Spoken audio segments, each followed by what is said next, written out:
আরে বেটা, এখানে কি করছো? ভাইয়া, আমি আমার মায়ের জন্য অপেক্ষা করছি, সে এখনো আসেনি। আচ্ছা, মায়ের অপেক্ষা।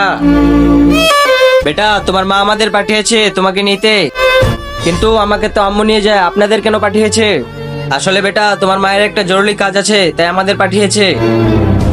কিন্তু আঙ্কেল, আমি তো আপনাদের চিনি না, আর আম্মু বলেছে অচেনা লোকের সাথে যেতে না। আরে বেটা, আমরা তো অচেনা না, আমরা তোমার মার অনেক ভালো বন্ধু, স্কুল কাল থেকে। আর আমরা তোমার বাসায় অনেকবার বেড়াতে গিয়েছি, কিন্তু আপনাদের তো কোনোদিন বাসায় দেখিনি। আরে বেটা, আমরা তো 2 দিন আগেও গিয়েছিলাম, তুমি ঘুমিয়েছিলে।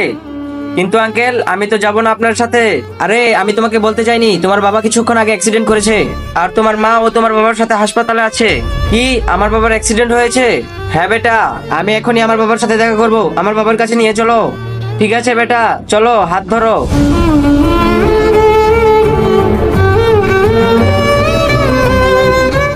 আরে মাহেরা, তুমি কোথায় যাচ্ছ? আর এই 2 আঙ্কেলকে? আরে বেটা, আমি মাহেরার মার বন্ধু, আমি ওকে এখান থেকে নিতে এসেছি। হ্যাঁ বেটা, চলো। দাঁড়াও মাহেরা, তুমি কি ওদেরকে চিনো? ওদের আগে কোথাও দেখেছো? আর আগে দেখবো শয়তানকে হারিয়ে কে কে আল্লাহকে ভালোবাসো। যারা আল্লাহকে ভালোবাসো তারা ভিডিওটিতে লাইক করে চ্যানেলটি সাবস্ক্রাইব করে দাও, আর যারা শয়তানকে ভালোবাসো তাদের লাইক সাবস্ক্রাইব করার দরকার নেই, আর কমেন্টে আল্লাহু আকবার লিখে যাও। না। আরে বেটা, ও আমাদের চিনে, এখন মনে আসছে না। চলো বেটা, আমাদের হসপিটাল যেতে হবে। দাঁড়াও মাহেরা, তুমি কি ওদের কাছ থেকে পাসওয়ার্ড জিজ্ঞেস করেছো? পাসওয়ার্ড? পাসওয়ার্ড? কিসের পাসওয়ার্ড? আরে মাহেরা, তোমার মা যে পাসওয়ার্ডটা বলেছিল, তুমি ওদের কাছে জিজ্ঞেস করোনি কেন? ভাইয়া, ওর মা যদি আপনাদের পাঠিয়ে থাকে তাহলে একটি পাসওয়ার্ড বলেছে, বলেন সেই পাসওয়ার্ডটা। পাপা পাসওয়ার্ড? বেটা বলেছিল, কিন্তু তাড়াতাড়িতে ভুলে গেছি। যতক্ষণ আপনারা পাসওয়ার্ড বলবেন না, ততক্ষণ আপনাদের সাথে যেতে দিব না।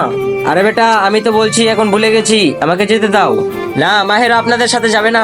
আরে তুই এভাবে মানবি না, তুইও চলে এসেছিস, তোদের দুজনকে একসাথে কিডন্যাপ করব। বাঁচাও, বাঁচাও, বাঁচাও। আরে এই লোকগুলো তো পালিয়ে গেল। আরে এই লোকগুলো তো তোকে কিডন্যাপ করতে এসেছিল, তাই এই লোকগুলো পালিয়ে গেল। কি? আরে আজকের পর থেকে এই লোকগুলোর সাথে বাসায় যাবি না, আমি তোকে বাসায় পৌঁছে দিচ্ছি।